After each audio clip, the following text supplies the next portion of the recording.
Querido Jesus, lerei agora as páginas da tua vida, que elas me levem a te amar cada vez mais e que tuas palavras firam o meu coração e me levem a mudar de vida. O evangelho de hoje é o evangelho de São Lucas, capítulo 7, versículos 31 a 35. Naquele tempo disse Jesus: Com quem hei de comparar os homens desta geração? Com quem eles se parecem? São como crianças que se sentam nas praças, se dirigem aos colegas dizendo: Tocamos flauta para vós e não dançastes. Fizemos lamentações e não chorastes. Pois veio João Batista que não comia pão nem bebia vinho, e vós dissestes: Ele está com um demônio. Veio o Filho do Homem que come e bebe, e vós dizeis: Ele é um comilão e beberrão, amigo dos publicanos e dos pecadores. Mas a sabedoria foi justificada por todos os seus filhos. Palavra da salvação. Glória a vós, Senhor. Vamos olhar para Jesus. Jesus, no Evangelho de hoje, censura os seus filhos que, com todo o seu esforço, pregando de uma forma e de outra, mostram-se fechados à sua graça. Procuremos rezar no dia de hoje para que muitos abram o seu coração para Deus e possam encontrar aquele que preenche totalmente o nosso coração. Continuando a nossa série sobre o valor das dificuldades, vimos ontem um terceiro benefício delas. Elas nos mostram nossas impurezas e que temos muito a trabalhar para alcançarmos a santidade. Hoje vamos ver um quarto benefício. Elas nos mostram que somos pouca coisa e isso é muito importante. Vejamos. Quarto bem. As dificuldades nos mostram que somos pouca coisa e nos levam a apoiar-nos em Deus. É bem verdade que as dificuldades, como víamos, são um bom desafio que nos convida a ultrapassar os nossos limites, mas também é certo que são com frequência uma comprovação evidente da nossa fraqueza, que somos pouca coisa. Nem todas as dificuldades são facilmente superáveis, mesmo havendo a melhor das boas vontades.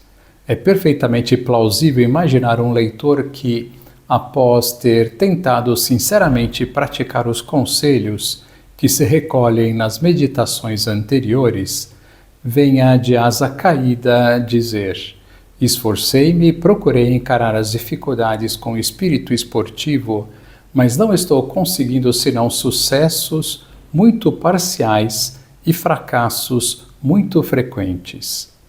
O ideal das virtudes cristãs da santidade é uma montanha e falta-me fôlego para galgar a encosta. Talvez pareça estranho, mas não hesitaria em dizer que essa experiência das limitações e fracassos é altamente positiva. Sem ela, todas as ideias contidas nas anteriores meditações ficariam incompletas e, em boa parte, desvirtuadas. Vamos ver por quê. Talvez o pior dos enganos em que possa incorrer um cristão seja imaginar que a sua realização espiritual e moral deve ser obtida exclusivamente fazendo força, como resultado do empenho da sua inteligência e da sua vontade. Há um paradoxo da vida cristã que, utilizando uma frase já proverbial, se poderia resumir desta maneira: devemos esforçar-nos como se tudo dependesse de nós, e devemos ao mesmo tempo rezar convencidos de que tudo depende de Deus. Cristo, que nos incentiva constantemente a dar o melhor de nós mesmos e nos diz que devemos conquistar o reino de Deus à viva força, também nos diz sem contradizer-se: sem mim nada podeis fazer. A bondade e a perfeição cristã consiste em corresponder generosamente à graça de Deus. Deus é o artista, o artífice do nosso aperfeiçoamento. Nós somos os seus colaboradores, ajudantes de Deus, diz São Paulo. A nossa força e a força de Deus. Certamente devemos empregar-nos a fundo e com o mais sincero empenho por melhorar. Mas esse esforço pode ser comparado à mão que um alpinista, em equilíbrio precário numa rocha escarpada e esticando ao máximo os seus músculos, estende para o chefe da expedição que, numa posição mais alta e mais firme, o puxará até o novo patamar.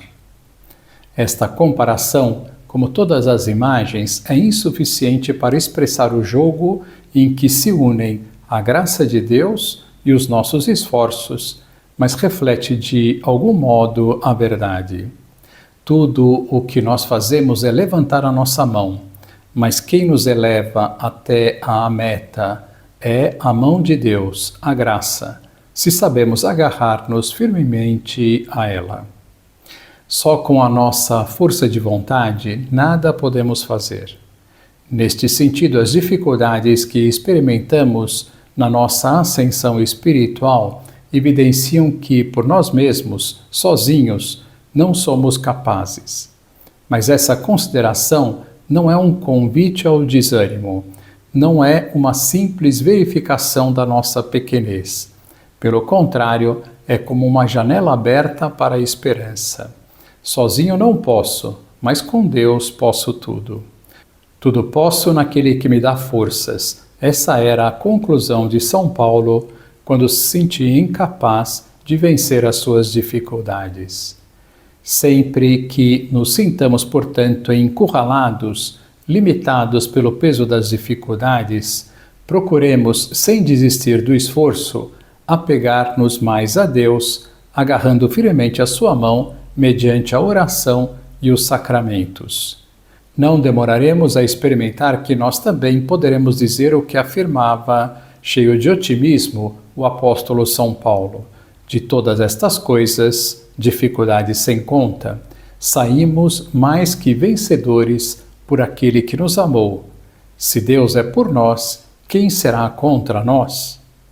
Que lição nós podemos tirar de hoje? Quantas pessoas encontram a Deus na vida pelo fato de passar por dificuldades que estão acima das suas forças?